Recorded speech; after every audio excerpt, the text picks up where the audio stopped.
And we're live. Hello. And look who's in a box. Hey, Hey, Matt, how's it going? it's going well. How you doing? Not too bad. It's a hot one today, and I made the mistake of thinking Frosthaven needed to be at the office, and that is a heavy game. That is a lot of cardboard. So hauling that on my back, to the train station and then finding a seat for it on the train, it was a good time.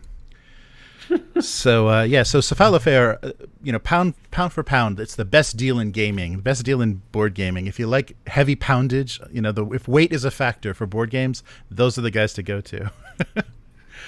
Need the little price tag with the per ounce amount Yes. on it, Yeah. so you really know what value you're dealing with. Yeah, there's no way you could have that shipped internationally. Like, there's no way somebody living in Asia could get a copy of that through retail. Like, no retailer is going to be able to send that to them for anything less. Yeah. It's like a dining room table, in weight. It's crazy how heavy it is. Yeah. But so it's good. It's good to get it. I think they give you the best deal through the Kickstarter, the best deal for shipping. But that seems to be getting worse and worse. I'm getting kind of worse prices. It seems every time. Yeah. So not an ideal location. I thought being close to China would help, but now people aren't producing things in China anymore. So Yeah. that doesn't help. So what have you been up to? I heard you've purchased something on eBay. Yeah. I purchased this, Hey. but it's very light. Yes. Unlike your Frosthaven stuff. Right. I was gonna I did sort of do a retro unboxing video. Mm-hmm. All excited for it's the 1981 D&D expert set. It actually the basic set came also, Oh, nice. and I already had that because we had already done that unboxing. But it's a nicer box. Nice. It's not totally crushed Right. or anything. Right. So I was like, okay, that's a good deal. And then in the middle of the video, open it up, and I'm like, okay. I'm thinking in my head while I'm talking, like, this box looks like it doesn't have enough stuff in it. Right. And then I go through it, and like, oh, there's the module, the Isle of Dread, cool. And oh, there's nothing under that. No, okay. Oh. So literally no rule book, which is kind of the whole point. Yeah. And then I went back to the basic box. I was like, all right, well, maybe they don't understand how D&D works. They're just selling this. And I opened it up, and that one doesn't have a rule book either. Wow. Yeah. That's tricky. Real drag. Yeah, that sucks. And the picture on the post was showing everything inside. Like, it showed the rule book and everything. Yeah, it was. They had like, I don't know, half a dozen pictures, and you could see everything. Wow. And it all looked in fairly decent shape, which was why I was really excited. And it was kind of funny too, because its original list price was more than I was prepared to pay. And then so I just hit the little follow button, Right. and forgot about it. And then they sent me a message through eBay saying that they had made an offer to me, and it was like half of what they were originally asking. Oh. And I was like, oh, all right, you talked to me. Yeah. Wow. Nice. And no, it's not. It's half of it's missing. Yeah, right. So, That's hence the deal. I guess they sold the rule books separately in another auction, and then said, "Hey, I've got these boxes I got to get rid of." yeah. Wow. And so now I'm having to do this whole thing with eBay. Yeah, that's fun. Stupid. Yeah. The upside is the boxes are in nice shape, and people sell the rule book separately on eBay. So I may, if I can find decent copies that aren't real expensive, I may just get the rule books and Kind of put assemble your own. Yeah, right. I took a quick scan through the video, but it did include one of them, the basic or the expert, included the dice and the crayon. I saw a crayon in there. The one had the dice. Oh, what was it? The expert set has the dice and a crayon, but it's missing the 6-sided for some reason. And the basic set had a set of dice, but no crayon. Oh, Yeah. wow. Somehow they both have the 1981 catalog. It's like, phew, glad we saved that. Yeah, right. I don't know what's going on with that, but Wow. yeah, it's a drag. Well, I'll get that up on the channel, and you can watch Matt's surprise as he opens an empty box. Yeah, how often do you get to see a failed unboxing? Right. That's how you know it's not a setup. Sometimes you watch unboxing videos, you're like, oh, they definitely opened this box and put it back in. Right. Yeah, right. Not this one. It's genuine. Yeah. You're going to have to take a photo of yourself, like making one of those like surprised faces and holding both boxes so we can like put that on the thumbnail.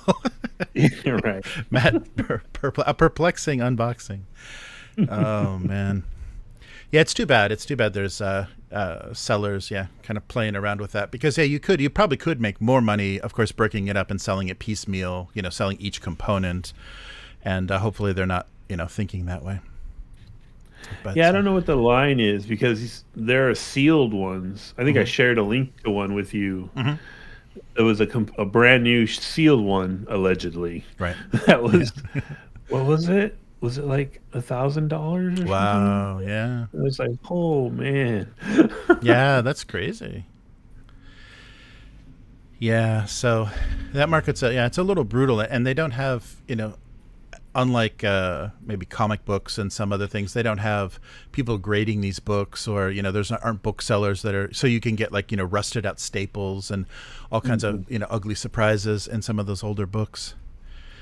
That was the other thing that pissed me off. I don't know if you saw it in the video, but not only aside from ripping me off, they put the adventure, the module Isle of Dread, in the box at an angle. Oh, so it sat at an angle the whole time, at least while it was in shipping. Maybe they just always had it that way. Right. I don't know.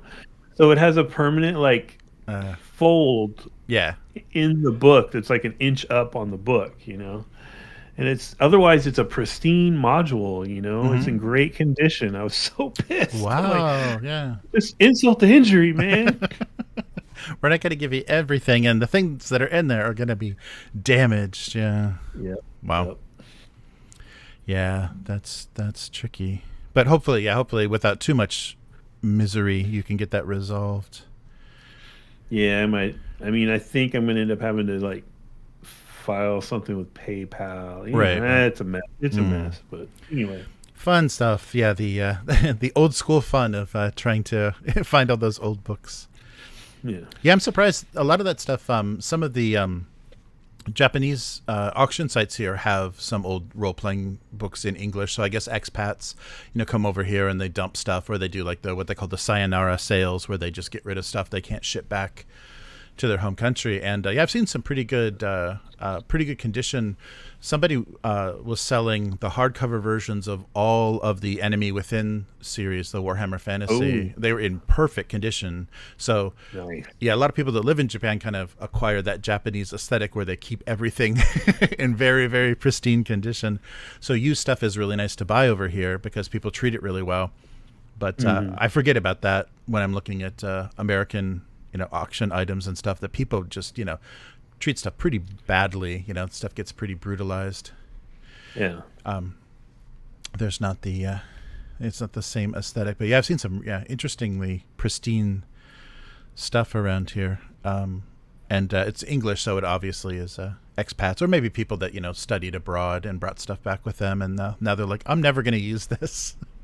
And unloaded it. Yeah, there was Oriental Adventures. There was almost a pristine copy of Oriental Adventures on one of the auction sites, and I thought, wow, who bought that? Who moved to Japan and bought Oriental Adventures to play? That's funny. All right. Well, we've got some Star Trek coming up. Yeah. Session 0 to do. Yeah, so I'm getting excited about that. Yeah, and I watched a little bit of everything now to just kind of to catch up on the modern aesthetic. I'm curious. So I think maybe you're the only guy that's watching like new Trek. Is Terry the third player? Is he kind of old school, or is he more next generation? Like fan-wise?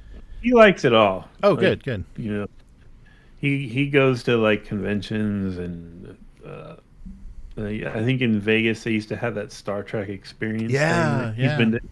He's been to that, and nice. He seemed to be. Last time I talked to him, we seemed to both be up to date on Strange New Worlds. Oh, cool. And I think Will has watched Picard. I haven't watched any Picard. I heard such bad things about it that I haven't.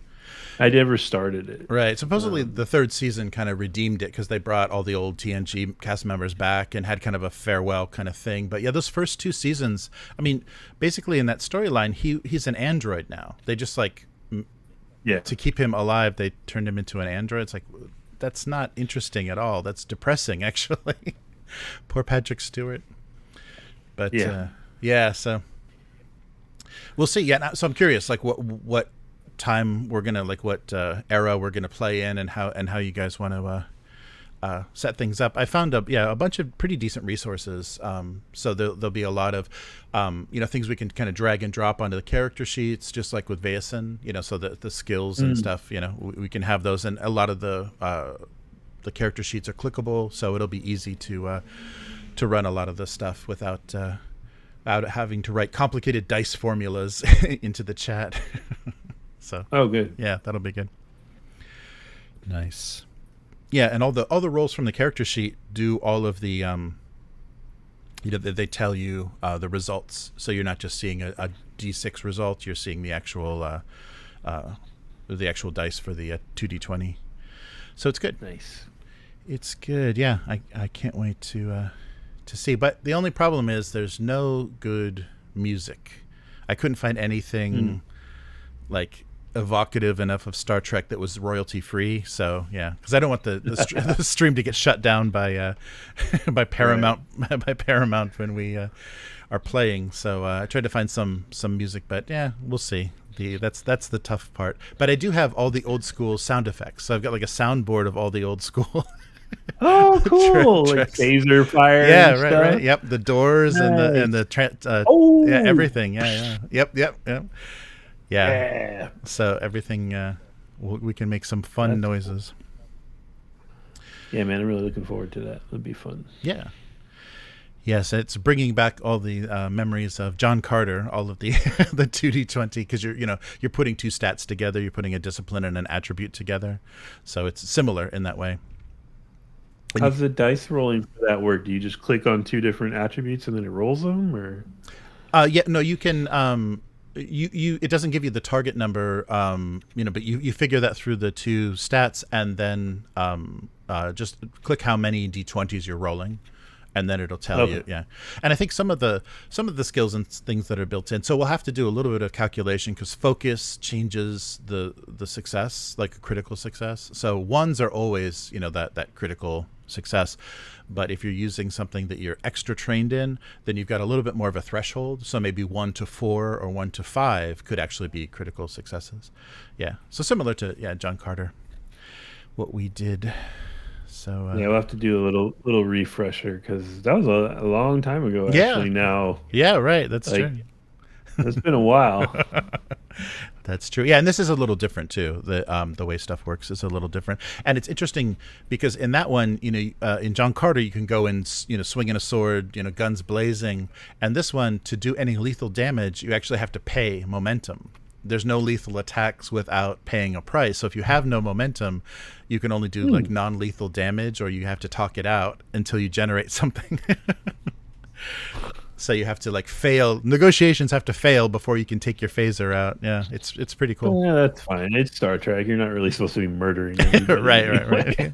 Yeah, some of the actual plays I was watching people played pretty rough, pretty murder hobo. I was like, damn, this away team is kicking ass.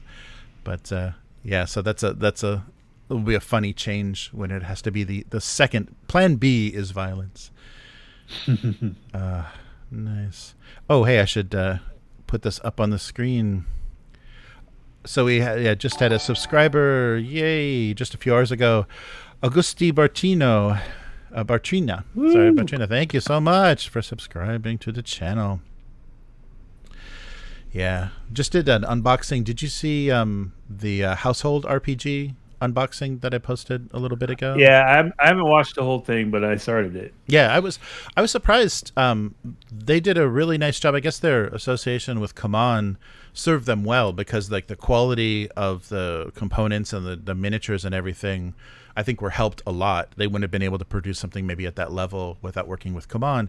But I think mid-campaign, they started the relationship and then ended the relationship pretty quickly because we announced that that they were working together, because I thought Two Little Mice, the Italian studio, was going to be the Catan's like studio to produce all their RPGs. So if they're going to do Zombicide or any of their IPs, they were going to use those guys as their production. But I guess that's not going to happen. And Household in Italy, Household RPG was already pretty popular. It had a very active player base, and there was a lot of like homebrew and player derived content. So translating it into English was a pretty good move, and I think working with Catan, they got really good editors and translators because it's a beautifully translated book. Like this is it's written from the point of view of like a tiny little professor that lives in the house and studies the history of the little people, and it's really good. It's like really well really well written. So the theming and everything works well. So yeah, I was surprised. I was looking forward to seeing how that came out, and it's really nice final product. But we'll see if they can ever produce something at that scale again, not working with a big American publisher now. So we'll see. All right, well, should we get started for this week? Let's do it. All right, let me take a quick look in the chat, make sure we're going. All right. Okay. Sorry. Welcome to the weekly. I'm Jeremy. I'm Matt. Hey, Matt. How's it going? So it's not a solo cast, thank goodness, but Chris couldn't be here today. Unfortunately, I think whatever her daughter has passed now to the parents. So Chris is out this week again. So if it's not one thing, it's another. And nothing's worse than the summer cold. So quick recovery, hopefully, for Chris. But we've got some gaming news this week. So this week on the weekly, Asmodee loses billions, as well as their parent company. D&D Whiskey, which nobody needs, Dolmenwood, Kickstarter, and Night Vale RPG. So the Welcome to Night Vale podcast is becoming a tabletop RPG. So let's start with the incredible failures of the Embracer Group. So we saw some headlines. So Asmodee's corporate owner allegedly loses $2 billion. And I think we'd reported this or discussed this a little bit previously, because there was this mysterious deal that fell through, and they didn't let you know if it was if they were buying someone, like if it was an acquisition or what was going on. But they said we had a $2 billion deal fall through, and it was with the country of Saudi Arabia and the wonderful Savvy Gaming Group, that is basically a Saudi government investment group that is looking to diversify from petroleum products. So that was their big failure that they've been hinting at for a long time, and I guess had to confront their investors with. So they've been doing decent. Asmodee specifically has been doing decent. Their earnings have been good, and so Asmodee is basically every board game now. Everybody, Fantasy Flight, everybody's under their kind of control now. So Catan, Ticket to Ride, Pandemic, all the basics for board gaming, it's all published by Asmodee, and so they're doing pretty good. This first quarter of 2023 looked good for them, but this failed investment has caused Embracer to put everybody into cost-cutting mode, is what they called it. So they've been, without naming any names or telling us giving us the titles of any projects, they've been canceling projects and laying people off, shuttering studios, and we're not going to know until these people, file for unemployment, who exactly was cut off. But very likely this was supposed to be a 6-year investment from the Savvy Gaming Group, who previously invested $1 billion with them. So they had a previous deal before. So they've already gotten $1 billion from Saudi Arabia. And of course, when we talked about Embracer and who they're in bed with, that is a little bit troublesome that a country like Saudi Arabia, with their human rights opinions and troubles there, is funding your board game addiction. So yeah, a little bit troublesome.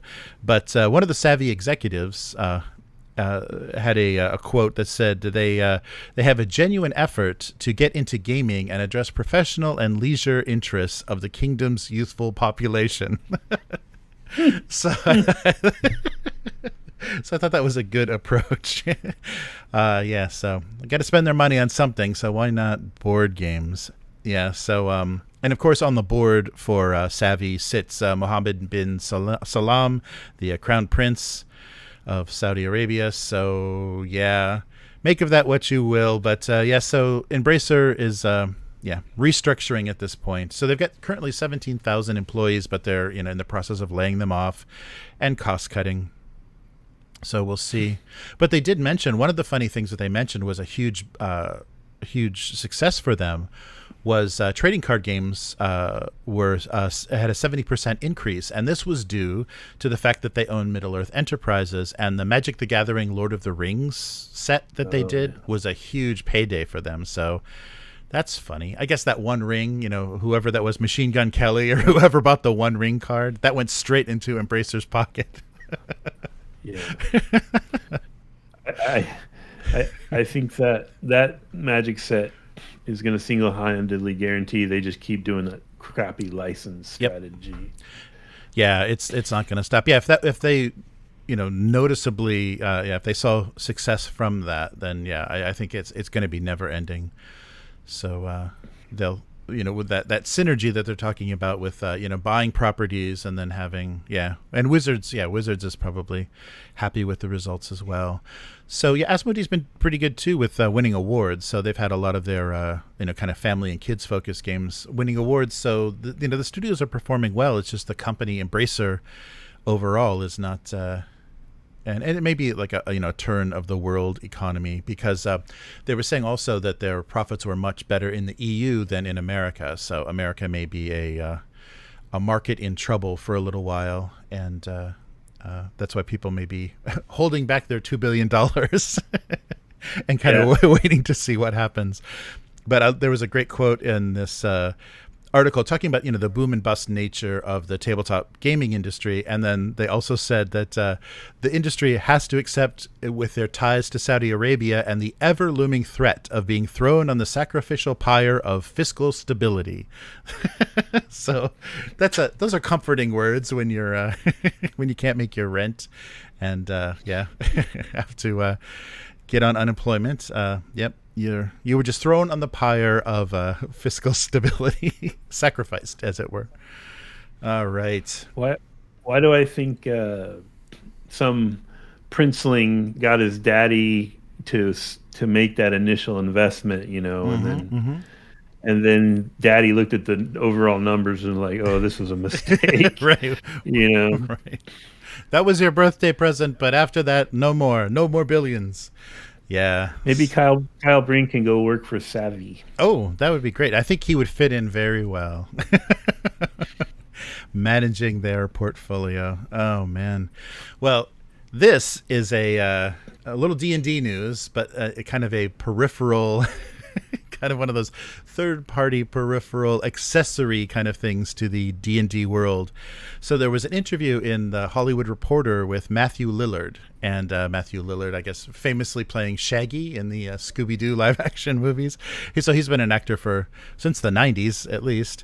And I didn't know this, but he was one of the co-founders of Beadle Grimm. So the success, they had big success. So they founded that in 2018. And if you've never heard of Beadle Grimm, which is probably hard to imagine, they do the deluxe kind of $300, and up kind of, exotic hardwoods and like ridiculous, GM screens and releases of D&D books in this like premium way. So probably pay some licensing and then have some designers like really go to town and make these, make these D&D books big collector's pieces. Do you know anyone that has bought or come near any of that stuff? No. That's out of my league. Yeah, it's one of those high end things. Oh, that right. And Scream, the Scream actor. Yeah, that's right. Matthew Lillard was also in Scream. Isn't he the guy that was the hippie dude in Cabin in the Woods too? I think that's him too. Okay. Yes. So he was basically playing Shaggy in that movie. Yeah, right. Right. So he is a co-founder of another company, and so I guess instead of buying like a used car lot or a car wash or whatever, he's putting his money into his hobbies, his nerd passions. So he's a co-founder of Find Familiar Spirits, and this is a new company that is serving fantasy game inspired alcohol to the nerd universe. So here we go. So they have a new line of game inspired spirits, and the name of this line is Quest's End.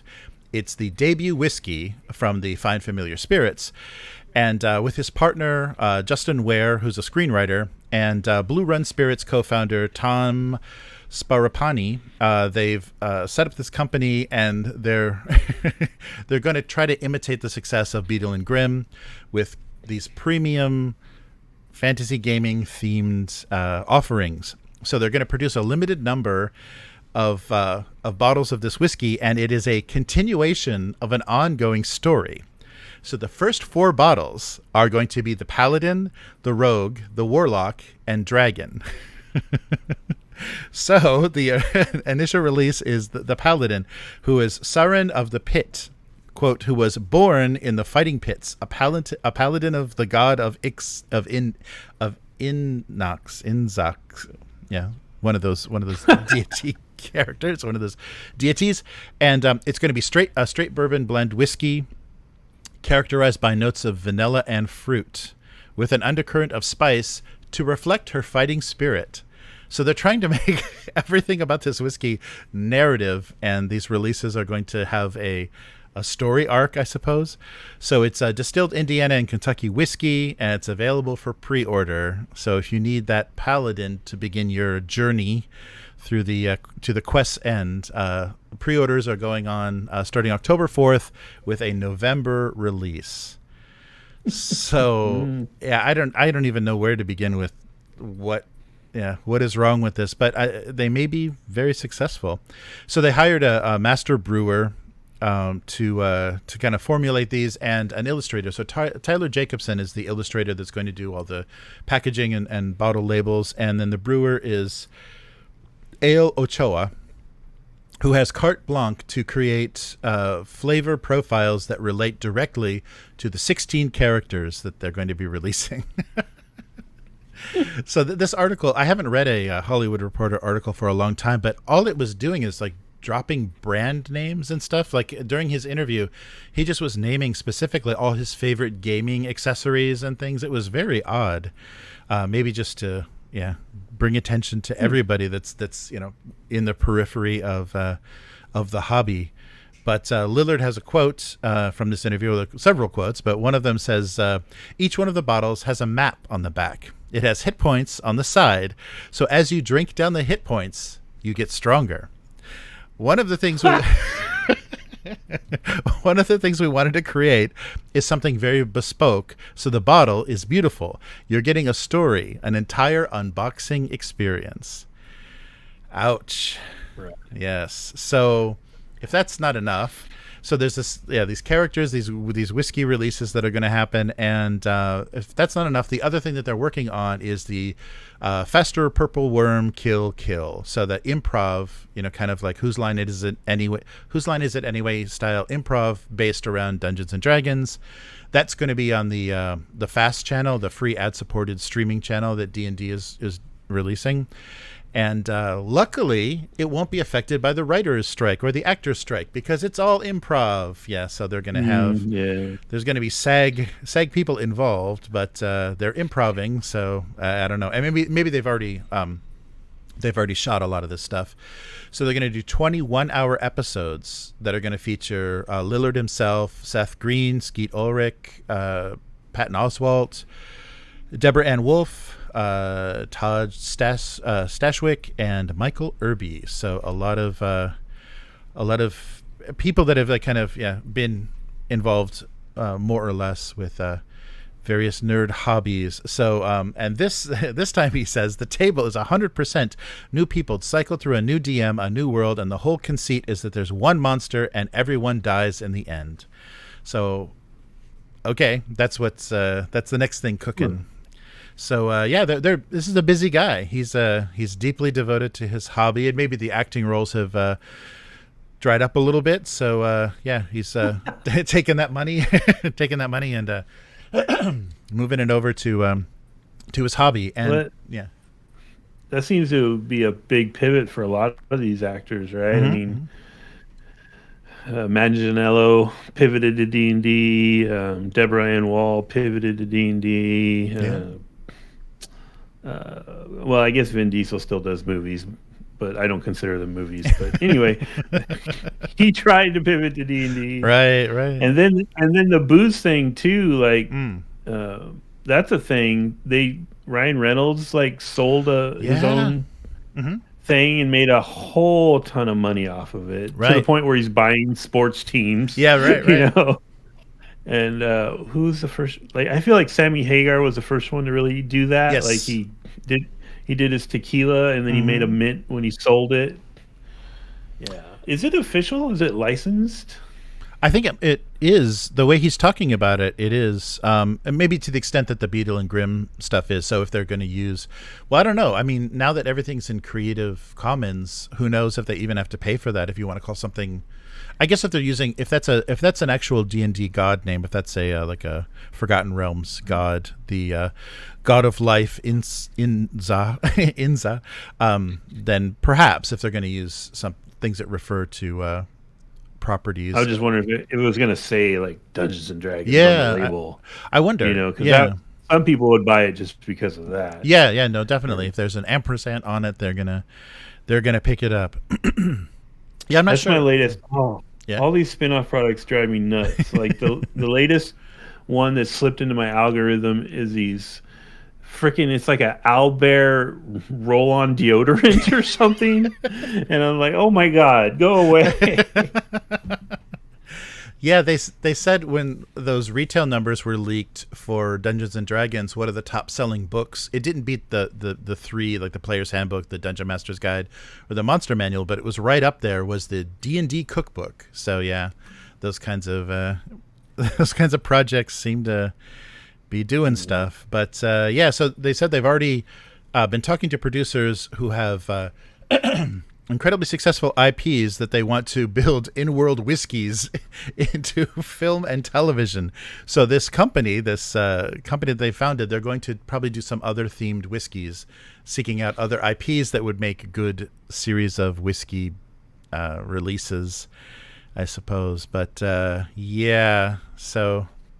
it's crazy. But then the rest of this interview, it kind of goes on and on and on, talking about his midlife crisis that brought him back to D&D and all this stuff.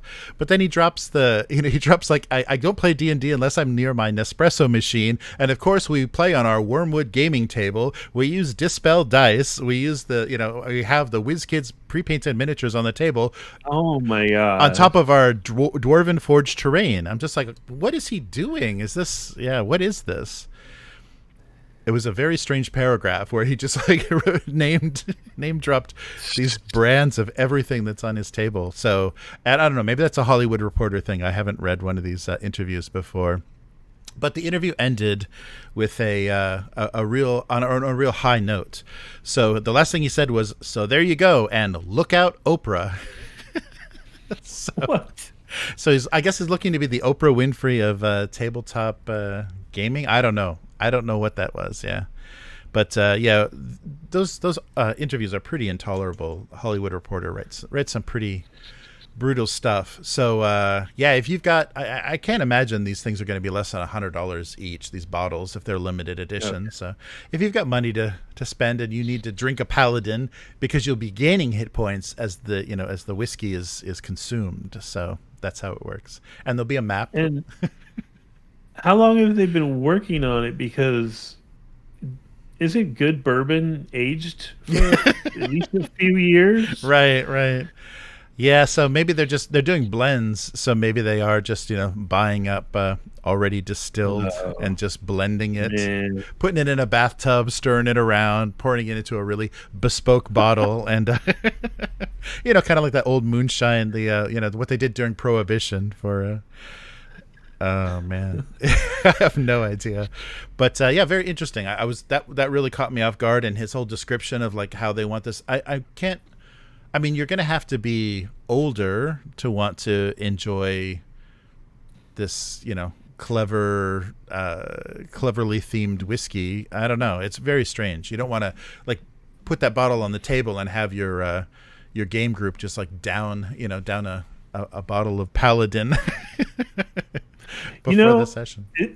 It's not my style, but I listened to some podcasts, and there seems to be a lot of. It's a lot more common than I realized that people get hammered while they're playing their role-playing games. Wow. And maybe I'm just too old, but like I'd rather just go get hammered. Like right.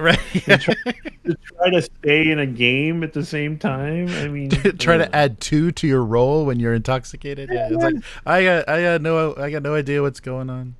Yeah. Yeah, that Beer and Board Games, that one series that was started by that Wisconsin comedy group, the guy that does Chad Vader. Their early stuff, it got pretty antagonistic. Like they got pretty messed up. There was what's the Games Workshop board game that has the concentric Talisman? ring? Yeah, Talisman. They had this really aggressive session of Talisman where they were getting really like almost to blows with each other trying to play that game. So yeah, alcohol doesn't always make it funnier. No. So but that this is going to be an opportunity for YouTubers and people to buy this stuff so they can do expensive unboxings and say, "Oh yeah, look at this! Look at Paladin! Look at her map on the back." So we'll see. Yeah, and so keep an eye out for more mentions of this Quest Ends series by Find Familiar Spirits, and I'm curious too if they make any other partnerships and other IPs show up on the on this label. So let's move away. I hope it works out for him. Yes, yeah, poor guy. Yeah, I just I feel so bad. He's going through this midlife crisis, and he's turned to gaming to comfort himself. But yeah, so I guess it could be worse. He could be putting his money in other horrible things, NFTs and cryptocurrency, whatever. I'm sure he's doing that as well. But at least we're getting a bespoke whiskey out of it. So let's turn to something you may actually want to spend your money on that may actually be a worthwhile purchase. There's a Kickstarter currently going on for Dolmenwood. So Dolmenwood role-playing, so that's created by Necrotic Gnome and Exalted Funeral. And the designer Gavin Norman is responsible for this. And so Old School Essentials, I guess, is what he's best known for. And this is, I guess, a setting that's a setting in a system. I think it's a system as well, kind of based on Old School Essentials, that's been in development for 10 years. So on his Patreon, I think people have had access to like the early versions of these rules and early versions of the setting. So people have been running these games for a while. So Dolmenwood is a fantasy adventure game set in a kind of a fairy tale inspired eerie folklore British Isles. So it's going to be Euro inspired fantasy gaming, but more with a fairy tale folklore slant. So what they're calling dark and whimsical, wondrous and weird. So it also involves there's a lot of originality to it. The Tangle Woods and mossy bowers, where the players will forage for mushrooms and herbs, discover rune-carved standing stones, hidden fairy roads, and venture into fungal grottos and forsaken ruins, battling oozing monstrosities, and haggle with goblin merchants, and drink tea with fairies. So there you go. There's a whole array of activities. So August 9th. So we've still got a couple weeks, but the campaign went live August 9th. And regardless of how you feel about the setting, you definitely know that these books are going to be very functional at the table. Like everybody that's talked about his work says it's laid out so well. So you're never flipping. You're never like confused about what to do. So as a game master, these settings and these books are always a joy to use because they're really well designed. Very clean and very efficient design. So that's the biggest compliment I've heard, because that's not always the case. And I'm finding that out right now with rereading the Star Trek core book. That is a very crazy, it's almost like a scrapbook of, some weird Star Trek fan made a scrapbook, and in between all of the little entries that he clipped out of fan zines and stuff are the rules for the game. So it's very funny what they were trying to do with that. It's very dense and difficultly designed for a rule book, but wow. But Dolmenwood, it looks and they show some spreads of of all three books. So that's what they're producing as the 3 Dolmenwood core books, and of course a range of extras: the player's book, the campaign book, and the monster book. So they'll do 2 editions, a standard edition, and then a nice deluxe slipcased edition of it as well. And it has really gorgeous art. They of course, just like with Old School Essentials, they have some great illustrators working with them. And the emphasis is on open sandbox world play, simple, flavorful rules for travel, exploration, and camping. And they will include a map with a 200 map hexes with 12 detailed settlements, 280 NPCs, and a scheme of major factions, which include the Cold Prince, the Droon, the Human Nobility, Longhorn Nobility, the Plurotine Church, and the Witches. So, and the system's going to be similar to Old School Essentials. Your 6 basic ability scores, and you're going to be rolling.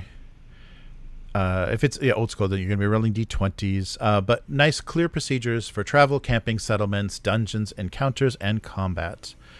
And then there's a little rundown. This is from the Necrotic Gnome website. Each of the books is kind of broken down. In addition to the core books, they're also going to do 4 adventures. So there's kind of 4 modules that are being produced as well.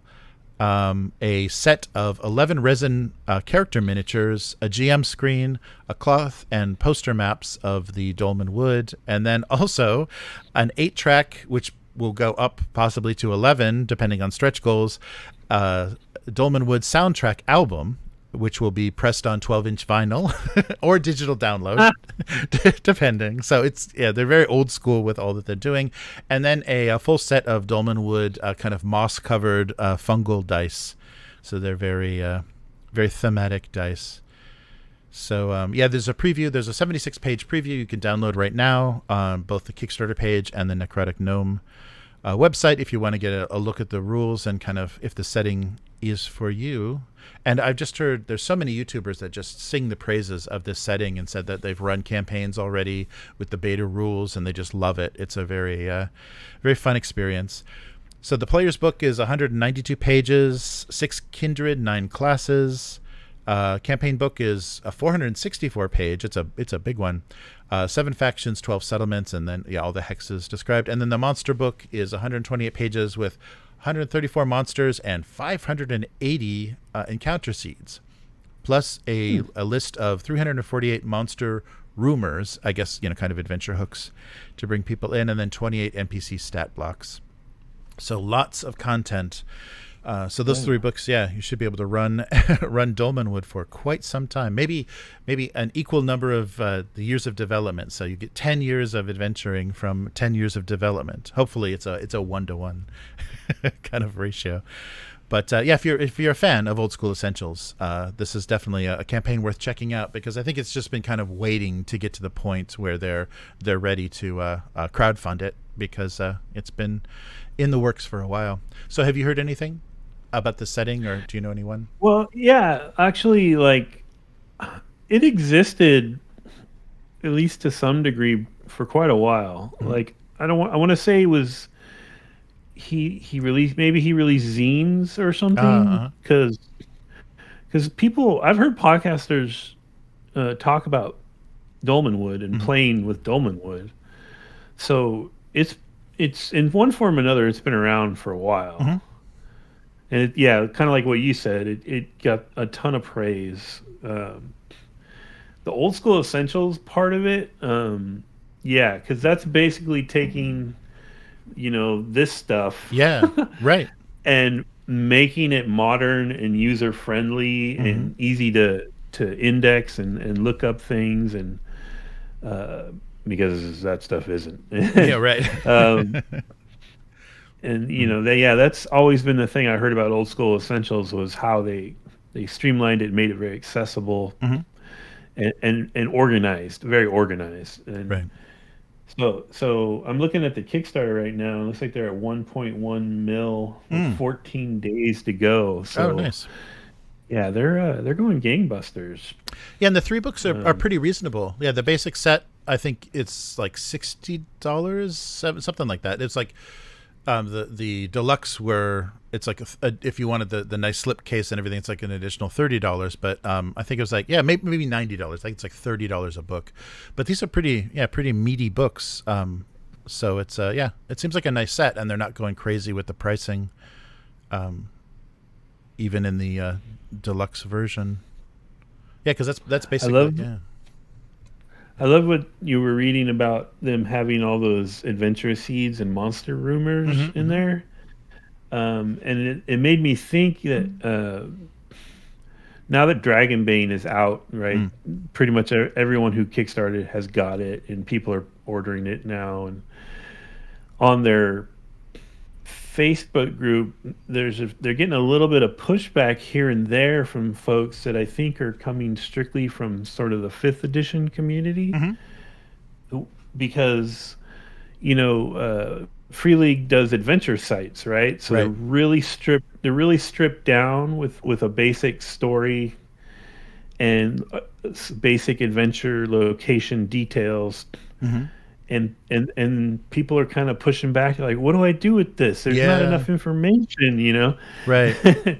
And this is kind of the same thing. It's like, I love this. I love just having little ideas that get me thinking of what I can do, right? Right. But there is like this community, no offense, but largely newer 5th edition community, who are used to just massive descriptions and pages of stuff, and aren't really used to having to just take a hook and fill in the blanks, But I noticed. I say good on them. Yeah.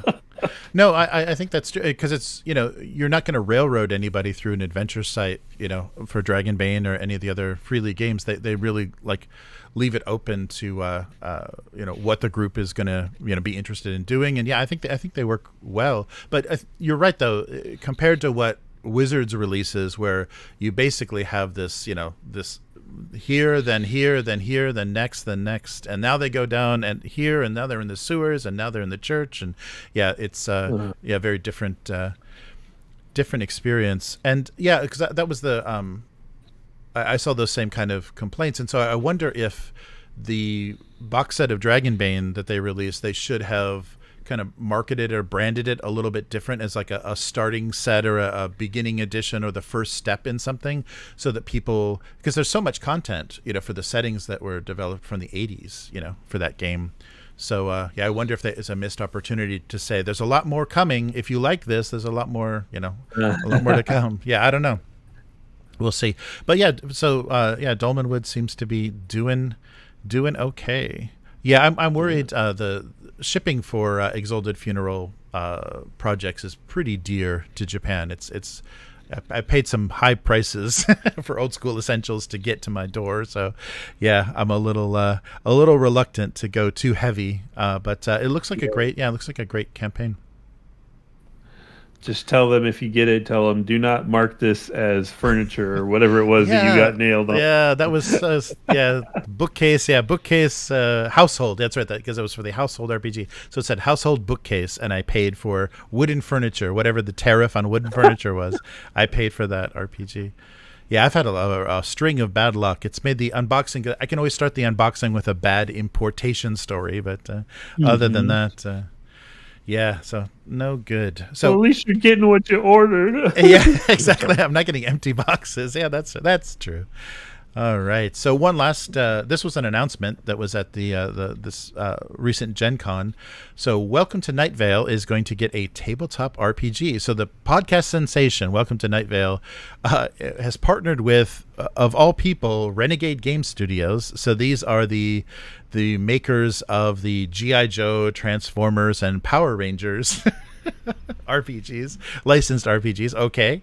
So yeah, this is kind of a comedy, kind of just nerd podcast about this fantasy town called Night Vale, where strange and unusual things are happening. So the podcast has been running since 2018, and the co-creators Jeff Fink and Jeffrey Cranner are working. Are being consulted and working on this adaptation to some degree. They're not saying that they're just saying to some capacity. So it sounds like Renegade just bought the rights to it, thinking that it was popular enough to do this with it, popular enough a property, because the podcast has turned into live shows and novels based on this fantasy setting.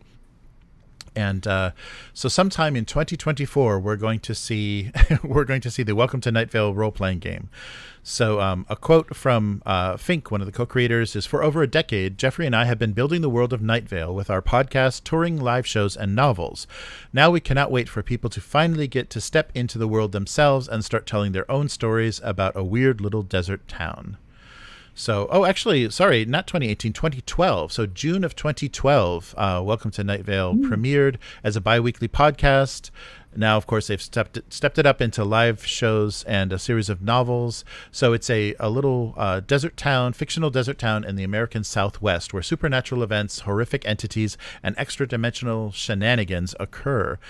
So the show follows Palmer, voiced by actor Cecil Baldwin, as he broadcasts news and daily events, a kind of community bulletin board for Night Vale, and he spins weird tales about Night Vale and its residents. So an odd choice, because it looks like Renegade is going to go with their Essence 20 system, which is a 20-sided die system where you combine a relevant skill die of any of various sizes, I think D4 to D12, with your D20 roll, and it works for the Power Rangers and G.I. Joe, so it's going to work for Night Vale, I suppose. But that's about all we have detail-wise. The announcement was just like, this thing is happening, and it kind of got buried with all the shenanigans going on at Gen Con. So so people have just started talking about it now. So it's a popular kind of geek podcast, and it has a really original flavor. It's an original IP that's not a kid's toy line. So I think that's something to look forward to. But I wonder. I don't know. I've not bought any Renegade games, so I'm not sure about their the quality of the books and stuff they produce. But hopefully they'll get some good illustrators and some designers to give us a nice looking product, and it'll actually be a functional game. And if there has been almost 10 years now, I guess 11 years of developing this fictional town, there's got to be a lot of characters, there's got to be a lot of things that can turn into game mechanics. So just hope that the book has they can come across with the same tone as the podcast, because it's very kind of unique the way that they tell those stories in their podcast. So hopefully that voice carries over to whatever Renegade is doing, but who knows how much they care about that. Well, Now, doesn't correct me if I'm wrong, but don't they also make those co-op board games from those same properties?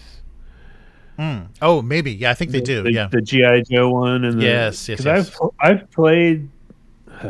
My gaming group has a lot of older millennials, so I'm forced to play, the G.I. Joe game and the Power Rangers game, and right. like I would say the quality of those was good. Oh, good.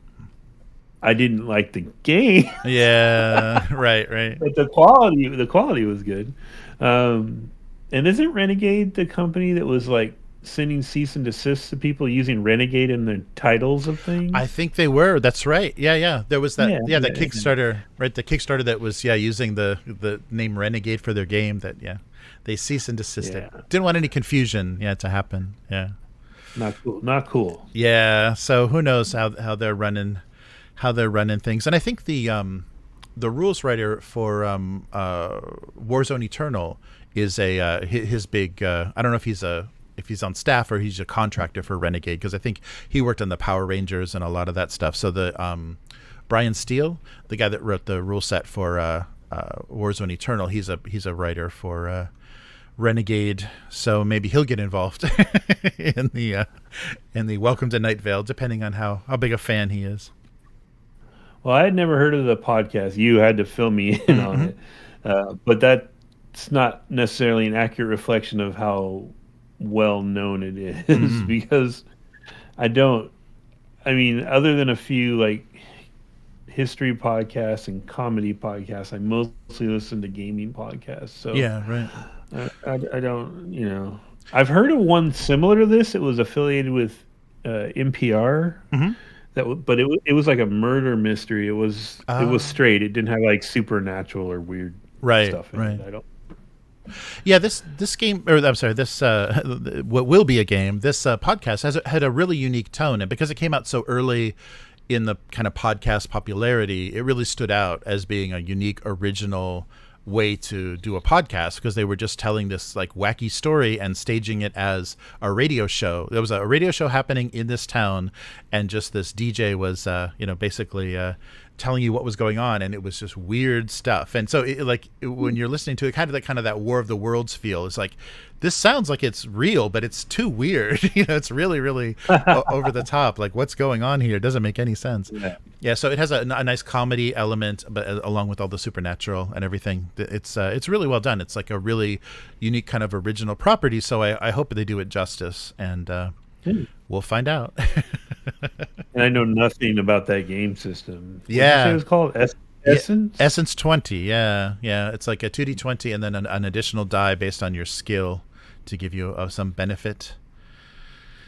So yeah, I haven't played any of these licensed games with that system, so who knows? Hopefully it's better than their board game rules. Yes. But that's gonna do it for this week. So where can people find you, Matt? I am on Threads and Instagram. Both of them are at Hargald. That's HAARGALD.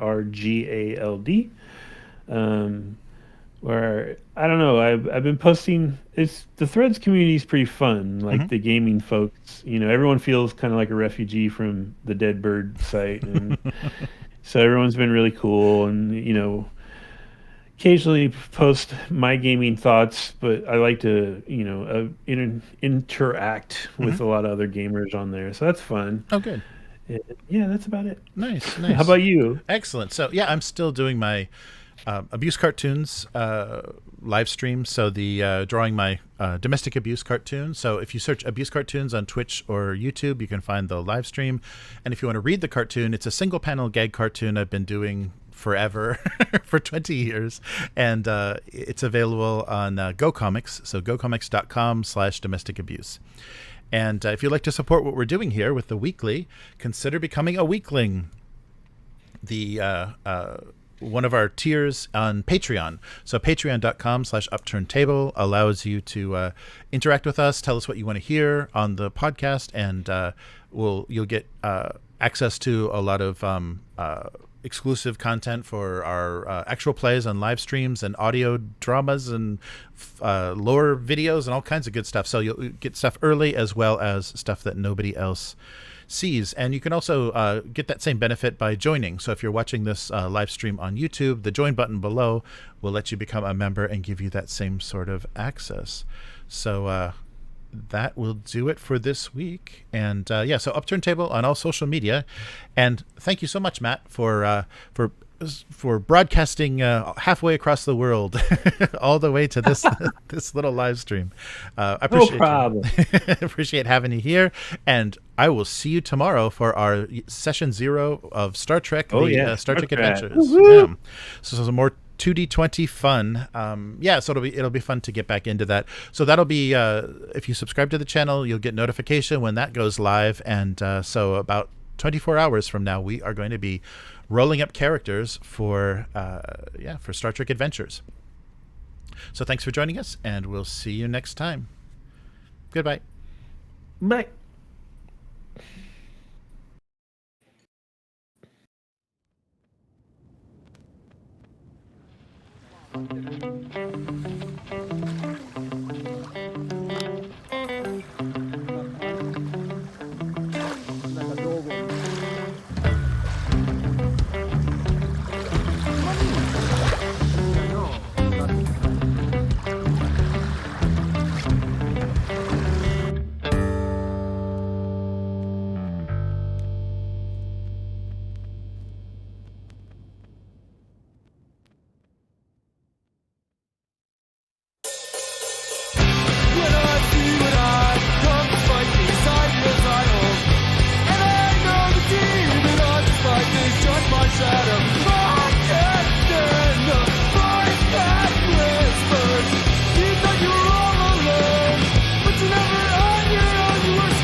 All right. And we're back. So how's everyone doing in the chat? Abyss is a racist in Baldur's Gate, apparently. All right. Nice. I can't believe how much attention that game is getting. And a couple of like kind of D&D YouTubers have been talking about this is really bad for Wizards because, you know, this independent studio, Larian, producing such a gorgeous game that's based in, you know, in the D&D setting is going to make their VTT look like trash. You know, people are going to be like, why can't it look like Baldur's Gate 3? Like, that exists. That thing exists. So why do I want to play your weird little, you know, tabletop thing? Yeah. Did you watch that video? Here I go again. It's that Irish girl whose name I can never remember. Oh, right. Yeah. She did a video about it. It was kind of funny because, yeah, she made a good point. A lot of her stuff is hyperbole. It kind of bugs me. But she made a good point that, you know, any of the new players that they would hope to get to D&D through the attention of Baldur's Gate, they're not probably going to get because those people are going to be like, well, this game is awesome. Yeah. I'm going to keep playing it. I'm not going to go play your weird broken board game looking interface. Yeah, that's really true. I think they're really hurting themselves, and you're definitely not going to go from Baldur's Gate 3 to pen and paper, you know, tabletop. So yeah, it's weird. It's kind of the same thing that happened to Warhammer when they killed the old world fantasy, but then kept that IP alive to license it to PC game studios. It's super popular there, but you're never going to get people to go from, you know, the Warhammer, Total Warhammer, or any of the stuff they've got going on the PC over to cutting out little pieces of plastic from sprues and, you know, priming and painting stuff. Like they're not the same audience, I think. I don't. Total War Warhammer is. I would play that 100 times before going back to trying to paint and pay for a whole rank and file army again. Yep. You're like, yeah, no. Yeah. I'll just download this game. Yeah, they did a really good job. Like that system, you know, that existing engine that they had did a really good job of, you know, simulating the fantasy battles. It's just so funny that now they're bringing it back after they after they killed it. Yeah. Because something changed, I guess. Yeah. So I'll get that edited and online so you can watch Matt's surprise at opening boxes that don't contain what they're supposed to contain. Not getting ripped off. Yeah. Right. Yes, it's going to be an awesome video. So we'll post the 1-800 number for consumer fraud and Better Business Bureau and everything on that video. Man, nice. Oh yeah, Miguel's talking about Embracer. Yeah, they can go knocking at Beijing's door. Yeah, that's right. They need some Chinese money. I think they've got some. I think there was something. I don't think China has as much money as they used to, though. I don't know that no, that's true. They're going to go prospecting these days. Yeah, that's true. That'll be really funny. And then they'll have to start obeying the censorship rules of China. Oh man, that's crazy. What is it? Mr. Shades. No skulls. Yeah, I think it's ghosts. Like any skeletons and ghosts are. You can't have like this ancestor. You know, you can't kill ghosts and the undead because that's, you know, ancestor. I don't know, and I don't know how like strict the rules are, but yeah, it's like anything that is like, you know, witchcraft and spirituality and the afterlife. They don't want you depicting. Yeah, but even recently though, Japan has gone against showing any blood or gore in games. So it's really weird. Some of these games have green or black blood to take away some of the gore. So even Japan is getting weird with its censorship recently. The people that gave us the Chambara movies, I know, isn't that crazy? And yeah, Lollipop Chainsaw and everything. What, they have to censor everything now? Yeah, it's really strange. So now the American versions are least censored, I guess, which is very funny. I probably shouldn't say this on the channel, but they should still have the blood and guts, but they should pixelate it like they do. Anyway, right, yeah, everything has to be pixelated. Yeah, right. Yeah, they love their pixelation. That keeps it respectable. Right. Oh man, nice.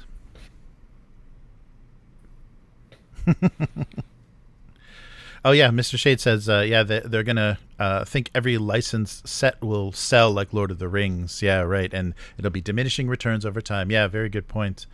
Yeah, Wizards is just gonna milk that like crazy. We're gonna see all kinds of nonsense, and then it's not gonna sell. Then there'll just be warehouses full of that stuff. I was enjoying. There's a little conspiracy thing going around for a minute about the newest Magic set, not the licensed ones, the regular ones. Because it has a bunch of fairy tale analogs in it. Like it literally has like the Frozen Girl, but called something. Oh, yeah.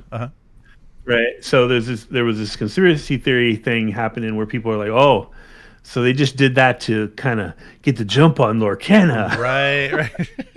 That's right. Like, and of course, their PR people were like, no, we plan these years in advance. Right.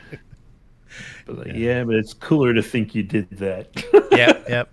You just spent a weekend last month and you're like, okay, come on, we got to do something. What's our answer to Lorcana? Yeah, that's true. Oh yeah, Mr. Shade says, if someone pulls out one of those custom wooden DM screens, I'm leaving. Yeah, drop one of those Beadle and Grimm books on the table. Nope. Yeah. It's crazy that you can make a premium version, and I think a lot of crowdfunding campaigns like take advantage of that too. They'll do like a really extreme level pledge because they know somebody will throw money at it. Yeah, that's really funny.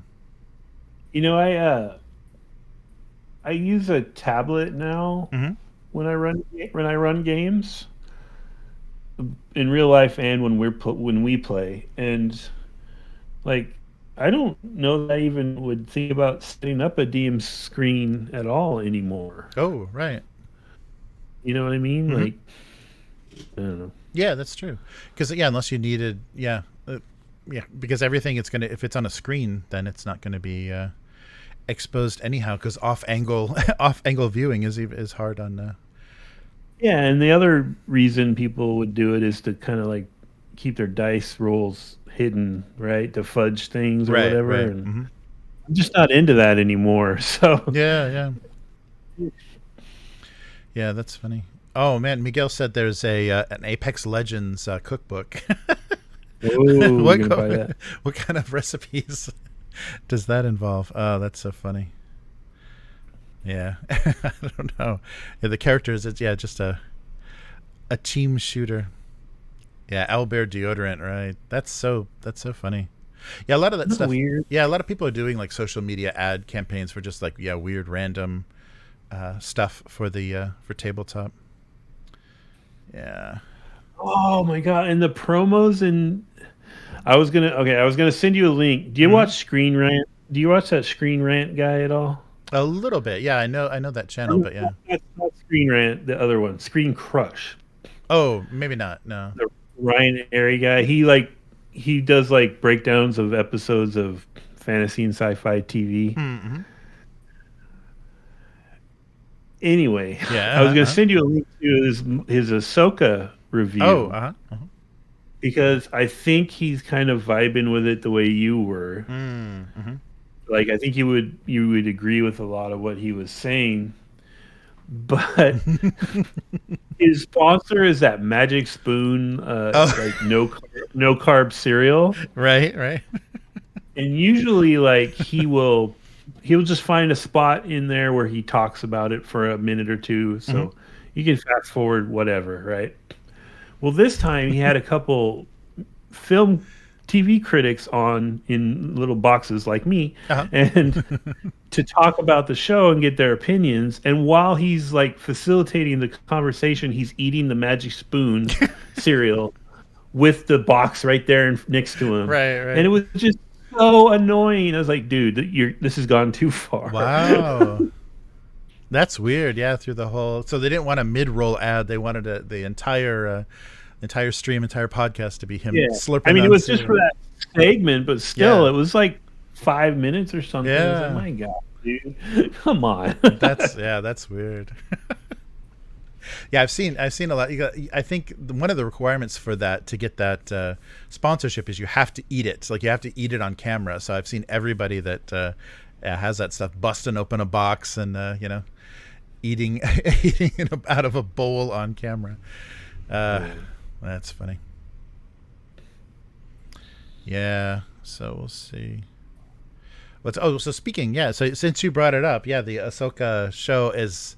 What's going on? Why is it so slow? And I think you made a good point, though, is you have to, if you don't have any experience with those characters, if you didn't go through the whole story arc of Rebels, you don't know where this show picks up, because it didn't make any sense to me that everyone was a general and everyone was so annoying, because I don't know like what state their group broke up, or what events happened that kind of affected people. But you shouldn't have to know that. Is that where we are now? It's like, unless you read the comics, unless you saw all the ancillary supporting materials, then you can't enjoy the show. They need to make a enjoyable show without context, Right. No, and you're totally right. I'm immune to it because I've seen that stuff. And so after I talked to you, and then after I watched the Screen Crush discussion with the stupid cereal, I did kind of step back and think about it, and there were some points that made a lot of sense. Like, but the one that hit with me the most that he pointed out was Rosario Dawson looks like a great Ahsoka, but she's playing her super stoic. Yeah, and Ahsoka is not stoic. Like, the animated version of her, voiced by is it Ashley something? I'm forgetting her name right now.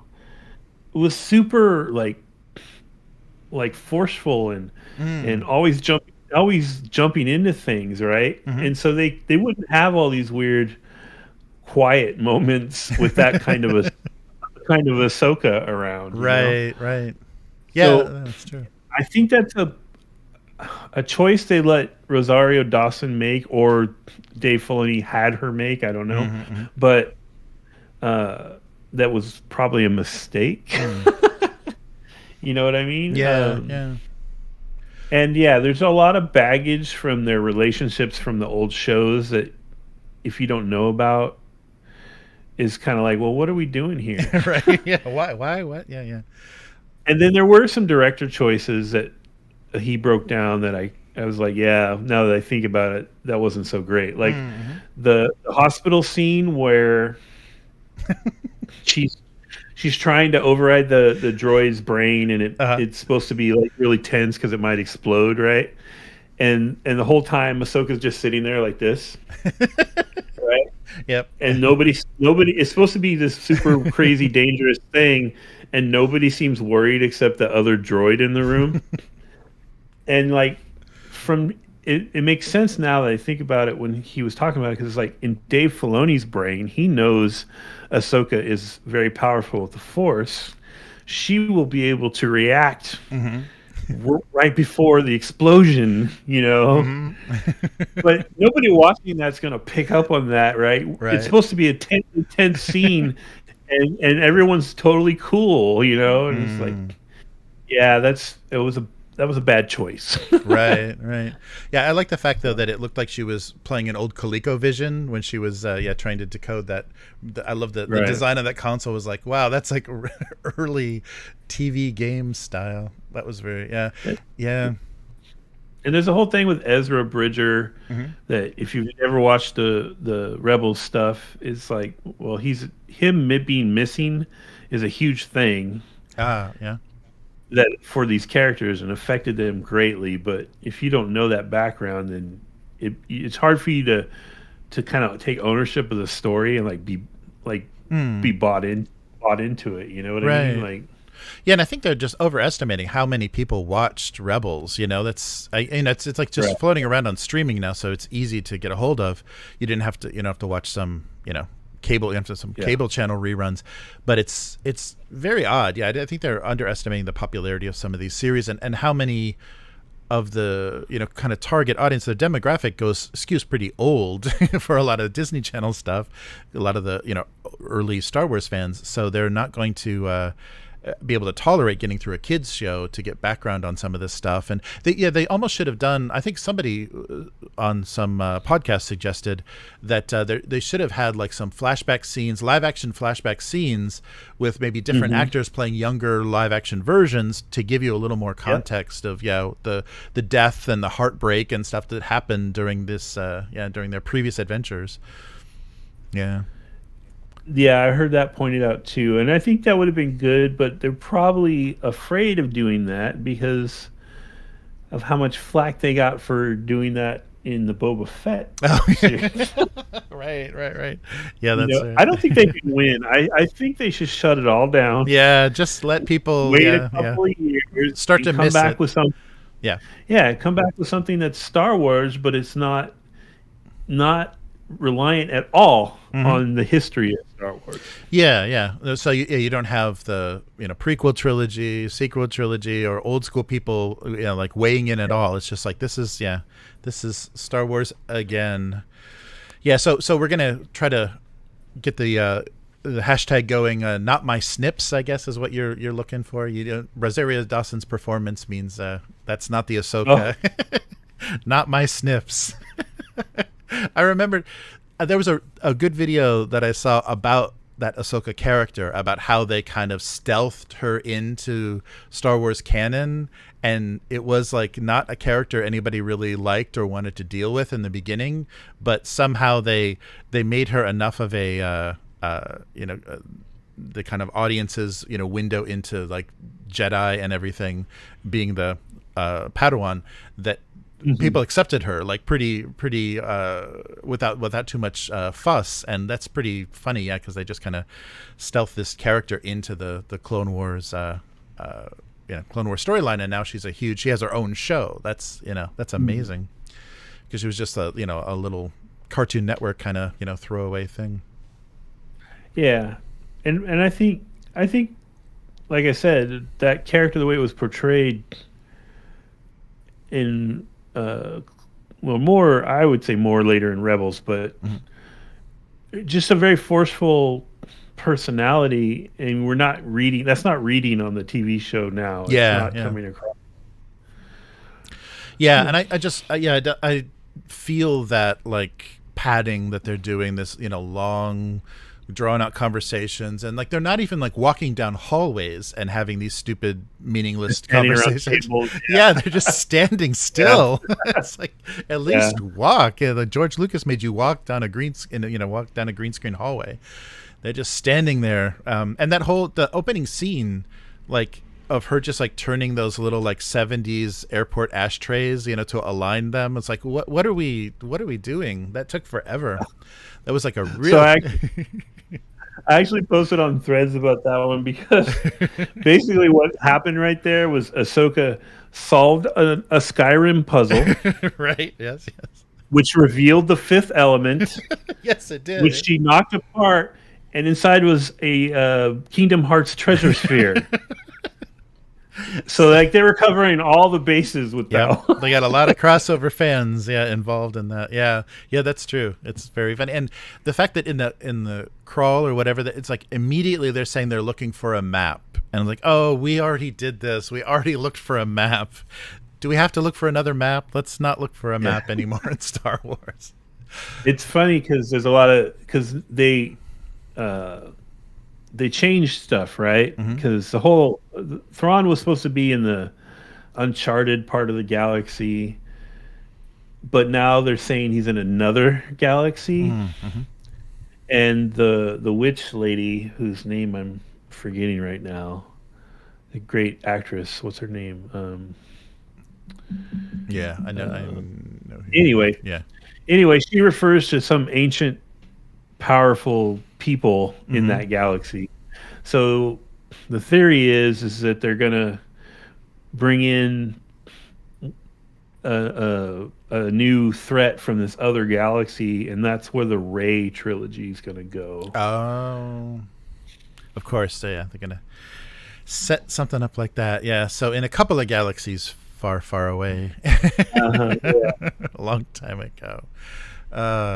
Yeah, I don't know. I don't know why they keep doing this. I guess they have to. They bought it. They bought in, so they gotta they gotta try to make something out of it. Yeah, but I was surprised. Yeah, it was it's weird and slow and hard to get any sense of without any sort of background. And that was even like I think now that they're gonna get the gang back together, it'll probably pick up. The pace will probably pick up. I'm assuming. But yeah, we'll see. Yeah. Who knows? And it's like another 8-episode deal, right? They're gonna do it's a short one. Yeah. I can't believe that. Recently, that's been really frustrating. These little short runs, and you're 4 episodes in, and nothing's happened. And it's like, what are we waiting for exactly? Like you literally have 8 hours, and you've wasted 4 hours not establishing anything. Like the Secret Invasion did that, and even the Primeval, the Justified Primeval. It took a long time to get going. And it's like, you guys only have 8 episodes. Don't save it for the last 2. If you're going to do that, just make a movie then. Just make a movie of the last 2 episodes. Yeah.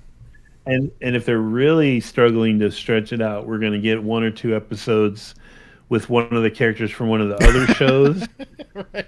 That doesn't have really much to do with what's supposed to be going on at all. Yeah. Yeah, that is amazing when they do the short seasons and then they have, this episode just going to be this guy. The adventures of that janitor guy. Remember him? Yeah, that's amazing. All right, that's not Star Wars. Let's harass Abyss for being a racist. Oh, yeah, that's right. What's he? He's anti-elf. All his anti-elf views are coming up. He thinks halflings are ugly. Nice. Oh, have you seen Barbie yet? No, I don't know if I. Yeah, my daughter doesn't have any interest, so there's very little chance that I'll actually make it to. I don't think it's come out yet, or maybe just came out in Japan. There was a kind of a delay for Barbie release. So, okay, is it awkward? Is Oppenheimer like awkward in Japan, or are people going to see it? I don't. Well, it's weird that it came out at the end of July, right before the anniversary, right before August, the Nagasaki Hiroshima anniversaries. That was weird timing. So it was in the theaters then, because that's usually a very somber kind of weird time where there's memorials and they show movies and stuff, based on the historical facts. I haven't heard anyone complain, and I think because there's no depiction of the bombings, there's just the test. Like the climax of that movie is just the test, and then there's an offhanded reference to, okay, we'll take this technology now and we're going to use it on the Japs, and that's the last thing that you hear. Like that's the only reference that you hear. So I don't think no one has it hasn't been like a big online protest or anything about it that I've seen.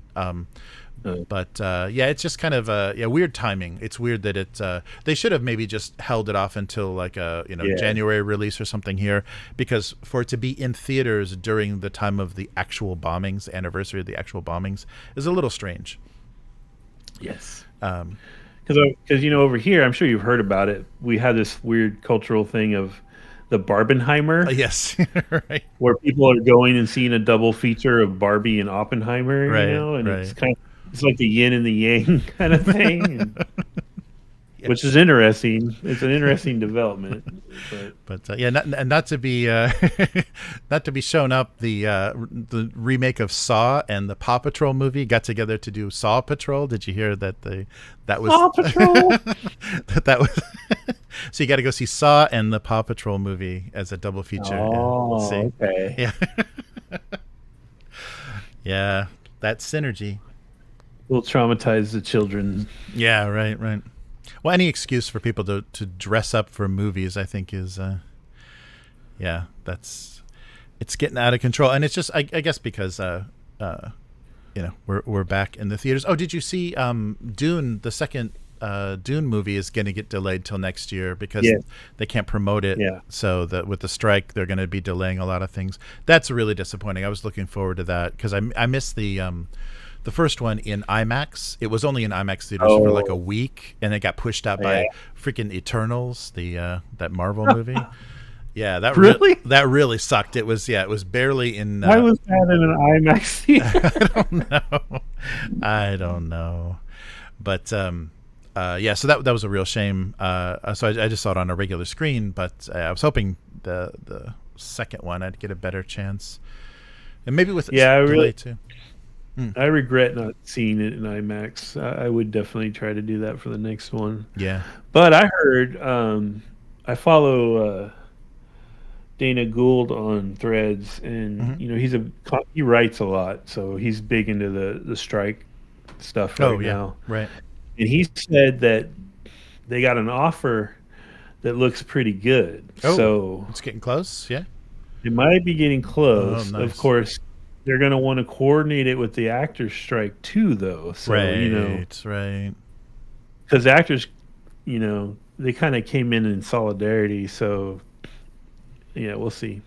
Yeah, I just hope. Yeah, because they were saying not that long ago that they expect this to go until the new year. I'm like, that's insane to have Hollywood stalled for 6 months. Yeah, I'm in a weird way. I'm kind of looking forward to it because we're gonna get to see all the shit that they threw in a can and forgot about. Yeah, right. You know what? They're gonna bring out stuff that they're like, no, we're not putting that on here. And I'm gonna be like, yeah, let's watch some freaking shadow band stuff. See what we got here. Right. Yeah, and you're looking forward to the resurgence of reality television too. It's going to be all improv comedy and reality TV. Well, I could put up with improv for a little while, but not the reality stuff. No. Ouch. Yeah. Yeah, that's what they blame the the Survivor and all that boom was based on what was it, 2008, the writer's strike that happened in the late 2000s. That was, they said that's what is responsible for all that trash reality television taking over. Yeah, I have a couple of friends who they loved that show Heroes. Mm-hmm. And that show went to shit because the writer's strike. Right. And they actually, I think, executives wrote some of the scripts, and that's when it just went all weird and crappy and got canceled. And they still whine about that. Oh wow. The fallout of this labor disputes. That's crazy. Nice. Abyss is still going on about halflings. Can you respect them if you can just step on them? And Abyss is also saying the writer's strike is going to have some serious effect on streaming services. Yeah, with their lack of new content for next year. Yeah, it is going to be weird. I bet you're right. They're going to be scraping the bottom of the barrel for anything that they can just put out there that's new content. Oh yeah, they have so many the stuff that they don't greenlight but still gets at least a pilot is there's just it's like the Indiana Jones warehouse where they put the art. Right. There's so much crap that they could just grab and throw out there if they need to. Yeah. And we're going to see it. All those hungry streaming services looking for new content. Yeah. That's funny. Oh yeah, Abyss was a Heroes fan too. Nice. I almost don't remember. I remember that. Wasn't there a time traveling Japanese guy with a katana or something? What was that? Yeah, that's right. I can't remember that show hardly at all now. Yeah, that's right.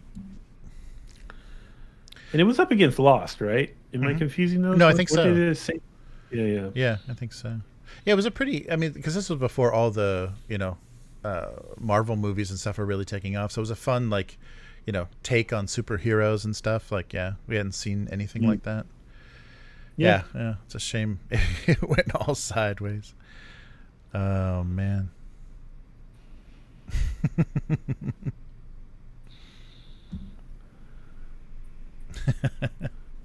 Yeah, so we'll see. See how Yeah, it there's a goes. lot of good shows I'm not going to get to see the next season of for a while. Right, right. Yeah, it's gonna. Yeah, it's so funny because they just came out of the pandemic and then they went right back into. But I think though, there was things did so well, like streaming and things did so well. I think it was inevitable that they're gonna have to call them. They have to call the studios on all this shenanigans they're doing with the numbers and stuff for streaming, not paying anybody, and then like, oh, and look, AI. Do we even need you anymore? We have your scan. Why would we need you? Yeah, they got called out. I think it was the Wall Street Journal. There was a big op-ed where they were like, yeah, they don't share their numbers because they don't want their investors to know what's really going on. Yeah, so yeah, it seems like this is an unsolvable problem because they're going to have to show somebody. They're going to have to, either show the numbers to get this, labor disputer to work out, residuals or whatever, and they're going to have to tank their, stock prices. So it's it's a real dilemma. So I guess but they, this is of their own making. Like they got themselves into this, lying about, how well things are doing for so long. Did you get the Mothership RPG 1E stuff? I didn't. Did you get it, James? No, I haven't gotten anything yet. Yeah, I think I got. No, I don't think I've gotten a notification on it either. Yeah. Oh, did you back? What's that? Did you back Mothership? Yeah, I did. Yeah, I backed. Yeah, I backed. Oh, okay, cool. Yeah. Cool.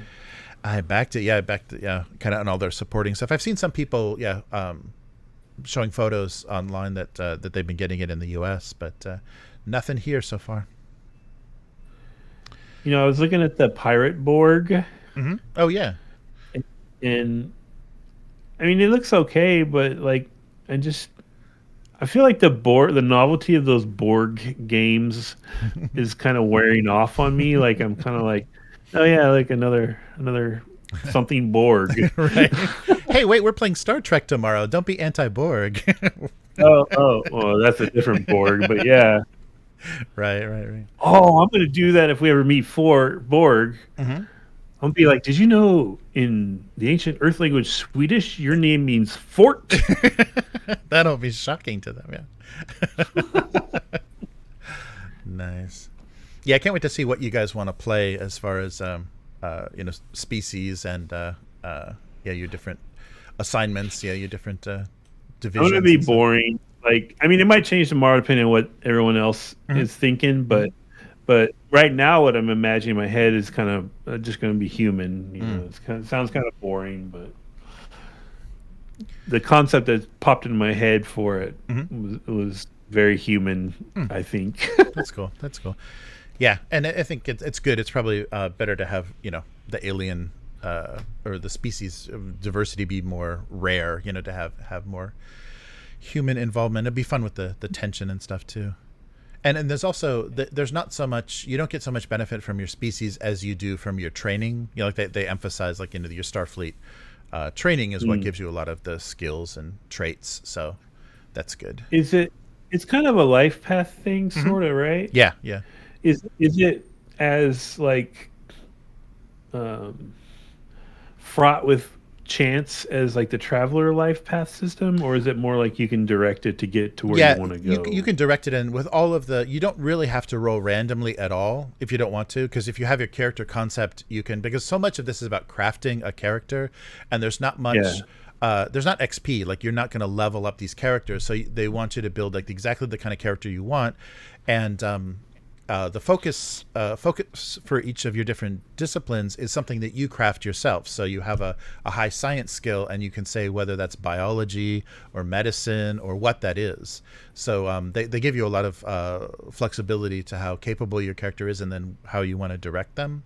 So yeah, it's pretty cool. And then the kind of the beliefs and things that that the characters have, to kind of that powers the determination system. So yeah, there'll be some cool stuff, but they leave it open. I think it would be fun to roll on some of the tables to get choices about like your origin, like your home world, or how you grew up or whatever.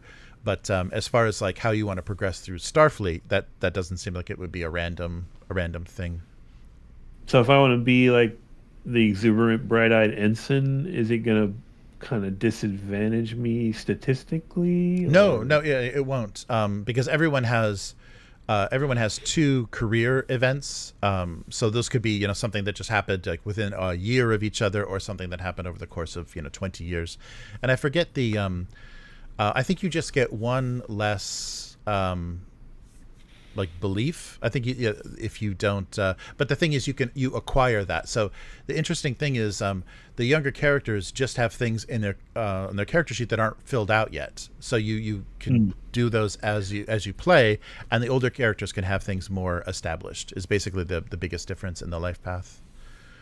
Cool. Yeah, so I think they do a good job. Yeah, I'm curious to see how you guys what you think of the character creation. It should be pretty fun.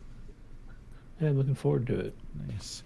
All right. So everybody watching, thanks, and hit that subscribe for the notification for our live stream tomorrow. So 2D20 Star Trek Adventures. Yeah. Character creation. Yeah. So good. Yeah. So let's call it now. And thanks, Matt. I appreciate your hanging in there and yeah, no problem. Doing everything. So that was fun. It was fun to go through everything. And so Star Trek Adventures tomorrow, and some frustrating unboxing for Matt's expert set coming soon to the channel. Yeah. All right. You want to take a picture of me going like, making that. Right, we'll do the white outline around you. Yeah, like I was robbed or something. Right. It's got to be as clickbaity as possible. Yeah, we'll put flames on the box. You're burning you're burning the contents out of frustration. Got to get all those YouTube thumbnail tricks going.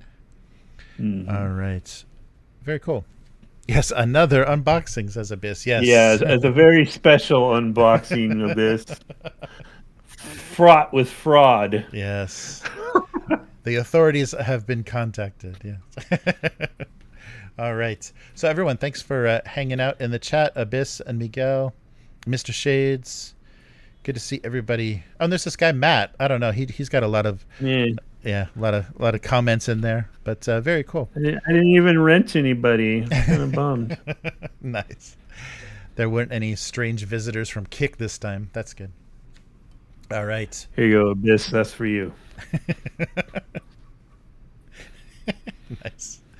All right. So, we'll do this again next week. So thanks for watching, and see you again soon.